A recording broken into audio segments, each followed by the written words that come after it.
Now, let's get some more expert analysis. For that, I'm pleased to be joined by Dr. Kim Young-han, Professor of Global Economics at Sungkyungkwan University. Professor Kim, thank you ever so much for coming in today. Yeah. Now, similar question to the first one that we had for Mr. Adamwala.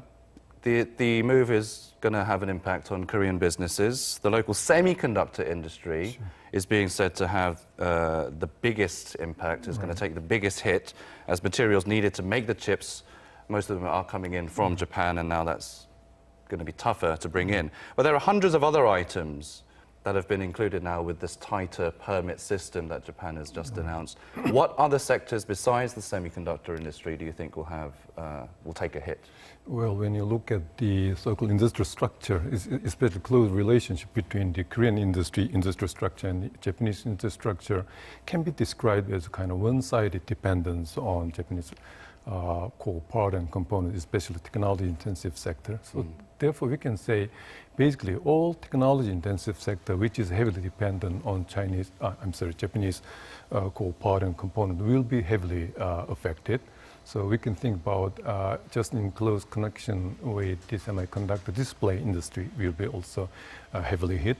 And also we can think about electric automobile industries, and also precision machinery sectors, and also precision chemical industry sectors will be heavily affected in a very short terms. Yeah.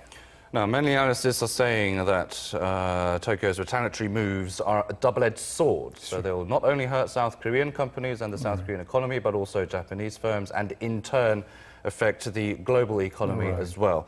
What are your thoughts on that? And do you think it'll have much of an impact, if at all?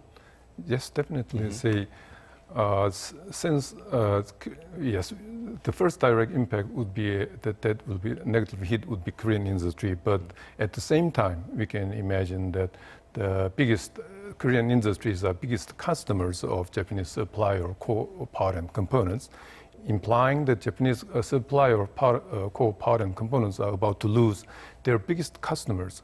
A direct negative shock on their industries. And strange thing, and something we really need to take care would be there is no voice from those possible losers from Japanese sectors. Means all these trends is heavily controlled by very strong government movement in Japanese sectors.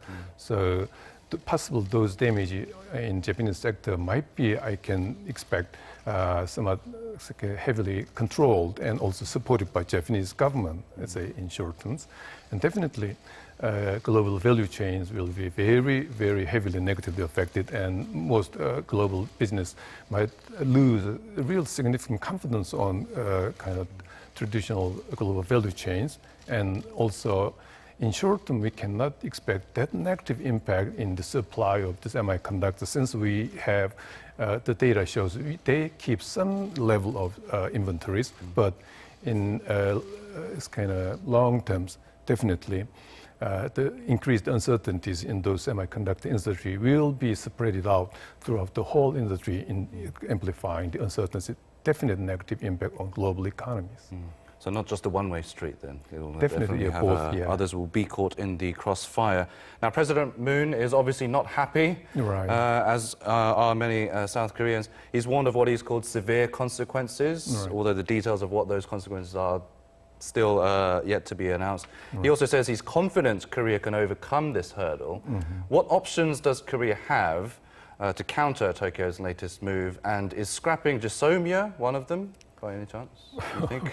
Well, in terms of taking so-called countermeasure to provide another negative shock to the Japanese industry, in that context, since our Korean industry might be described as a one-sided dependency on Japanese core technologies, frankly, we have to say that we should not expect that much negative kind of damages that might be suffered by Japanese sector by the action taken by the Korean government. Well, say some current, our president's confidence should come from very solid, structured effort to what kind of substitute all those core part and components which are heavily dependent on from the Japanese imports. So I would say whether we might have a real kind of definite solution with respect to this crisis would be how resolute and concrete And prompt actions can be taken by Korean government and industrial sectors in terms of substituting those kind of threatened kind of core part and components in short terms. Yeah, and President Moon has previously vowed to support the manufacturing sector to be more self-reliant. So I expect some moves to be happening soon. Now, apart from President Moon Jae-in, Finance Minister Hong Nam-gi held a press conference earlier today after shortly after Japan's decision was announced. He mentioned Korea will also, as we heard before, in a tit-for-tat move, Korea will also remove Japan from its own whitelist. What are your thoughts on Mr. Hong's press briefing as a whole, on his comments? Well, Korean government should take some actions, and that would be probably easiest and also priceless action we can take. Although definitely we have to be frank that that action we cannot really can expect real heavy significant damage that might be suffered in Japanese industries. Still, Korean government, I think, is required to take some actions, and including that action, maybe they can think about some other symbolic counter actions. Well, instead of kind of thinking about the kind of some possible action that can really damage Japanese industry, I think all efforts should be directed to really building up our own kind of components and part industries that might substitute all those heavily dependent on Japanese imports. Well, Dr. Kim, thank you very much for your insights. I'm afraid that's where we're going to have to leave things for now. Thank you for coming in today. Thank you.